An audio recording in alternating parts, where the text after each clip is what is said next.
Hello viewers, this is Siddiq from Toronto, Ontario. So as we are continuing a video series of basics of Express Entry program, so part of that series, our today's discussion topic would be the 6 selection factors or the 100 points distribution method. So we'll see how these 100 points are coming, as we have mentioned in the previous video, which was how to start.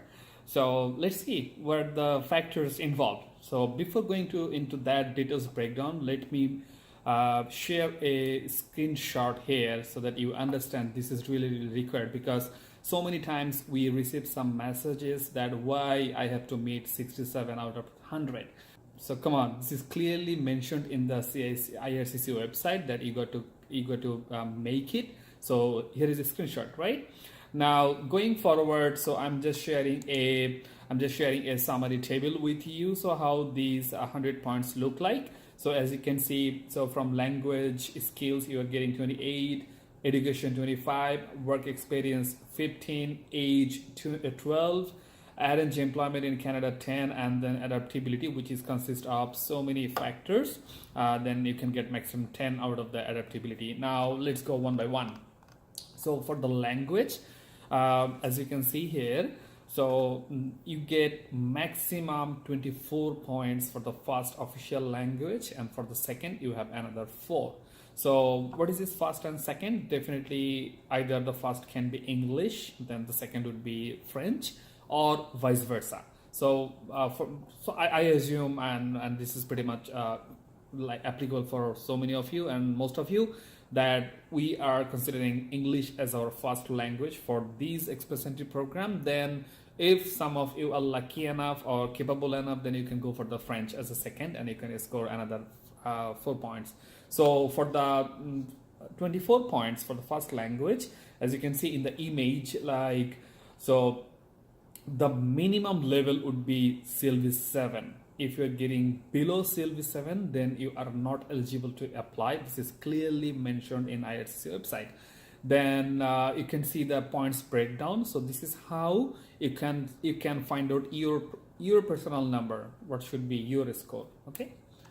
Then for the CLB level, if any of you are unsure what is CLB level means and what is the equivalency of IELTS score and CLB level, then I'm sharing this table as well, so that you can find out, okay, so let's say if you are scoring 6, then that is equivalent to CLB 7, something like that. So you can see your own score, and you can find out what are the points you'll be getting out of the total IELTS package.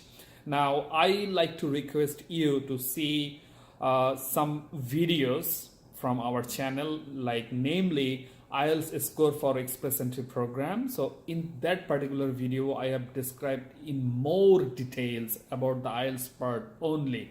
So if you're interested, you can see that video. Then another video would be, can I go to Canada without IELTS? Because so many of you come to us asking about this particular question, like, I don't have IELTS, or I'm scared of IELTS. Can I go to Canada? Can I apply to Canada? So that particular video is to give you that answer in a proper way. Then also I would request to see some of our videos which is based on IELTS modules, like IELTS reading, IELTS listening, speaking, writing. So please go through those videos as well. That will give you some more comfort zone while you are preparing your IELTS exam. And now for the education, you can get maximum 25 points, which is the second sector of the 100 point grid. So I'm giving the table here so that you can understand for your degree, your individual degree, what is your score would be. So let's say if you have completed master's level, you should score 23 out of maximum 25 points. So this is how you can see your points from your educational qualification. And one more thing I must mention here, let's say you have completed your master's, that doesn't mean that Canada has accepted that as a master's. So that has to go to any of the ECA designated authorities. So they will evaluate your degree, and they will tell whether this is equivalent to master's or this is equivalent to 4 years bachelor program. So then you have to send your certificate and transcript to any of these designated authorities. I'm sharing the image here so that you can send to any of them, but just to let you know, WES, that's the most renowned one and the most convenient one. So you can go for that. So these particular authorities are good for any background except pharmacists and the physicians. So for the pharmacist, that should go to Pharmacy Examining Board of Canada, PEBC, if you are claiming your NOC as 3131. And for the physicians, if you're claiming your NOC as 311 or NOC 3112, that should go to MCC, Medical Council of Canada. Then next category would be working experience, where you can get maximum 15 points.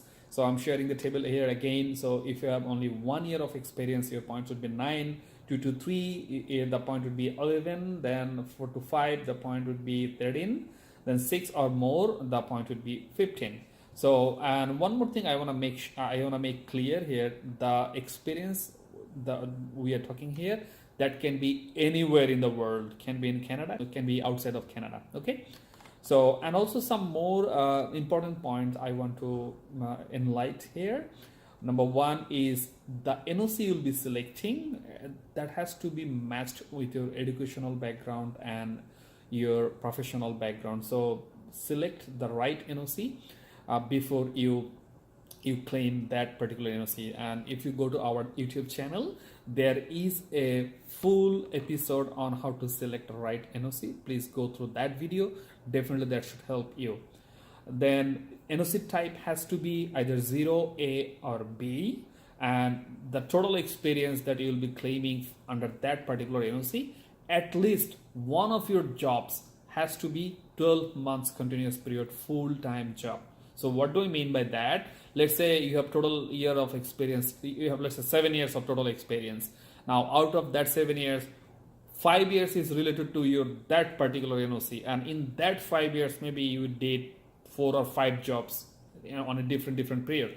So someone could be just for 5 months, someone could be 1.5 years, someone could be 2.5 years, but at least one job in that NOC should be 12 months of continuous period, and that has to be paid job, that has to be a full-time job.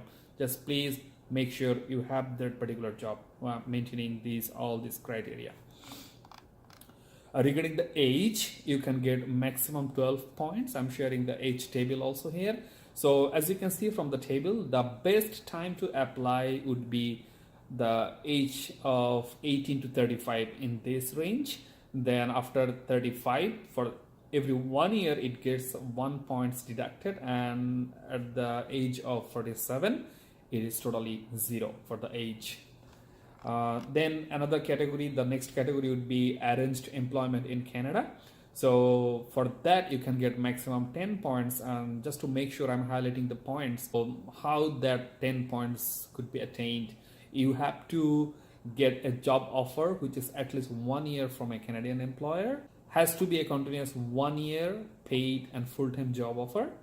Then it has to be a skill type 0, A or B, and the last thing which will break your heart for sure, that job offer has to be LMIA passed. So labor market impact assessment, when we talk about this LMIA, so unless you are a person who is doing something very sophisticated, let's say if I consider you are a neurosurgeon, you are a scientist from NASA, you are a scientist from any background or something very special. So if you're not from that sort of a special background, I can bet any money your LMI will not be passed. So the summary is, you can forget about these 10 points. Just do not run behind these 10 points. Just forget it. Then comes to adaptability. I'm sharing a table. So from which factors you can get some points. Now, one thing I need to mention, if you are lucky enough that you have more than 1, 2 of these criteria, so do not think that you will be getting 5 plus 5 plus 5. That means 15 points. No, as I already mentioned here, the maximum point would be 10 even if you have more than 1 or 2. So now it's up to you which one you will claim. So if I want to tell something a little bit more specific, I would say out of all these categories, possibly you may have the last one, which is relatives in Canada. So some of you may be lucky enough, I was not, that you may have some relative in Canada. So you can claim at least 5 points out of him or her. But I will request you guys to go through 2 of the videos that already we have published in our channel. Number 1 is points from a spouse in express entry program.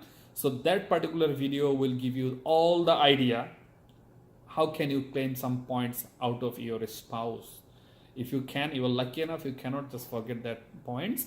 And the second video I will request to go through is, can relative help in Canada immigration process? So that video will give you the whole idea how can you claim some points from your relative, and what are the eligibilities that the relative should have, or what are the relationship is accepted. So that video will give you the entire idea. So I'm giving you the video references here because those are again a details discussion. So I don't find any reason to discuss in this video again. That's why I'm giving the references of those videos. Please go through those videos, and again, if you have any question, please feel free to come back to us, ask us in the YouTube or ask us in our Facebook group, whatever you feel convenient. Okay, so that's it about the 6 selection factors. I hope this video would be helpful for you guys, and we'll be continuing this video series as already mentioned in our previous video. So till then, keep watching, keep subscribing, and keep sharing, and enjoy your day. Bye bye.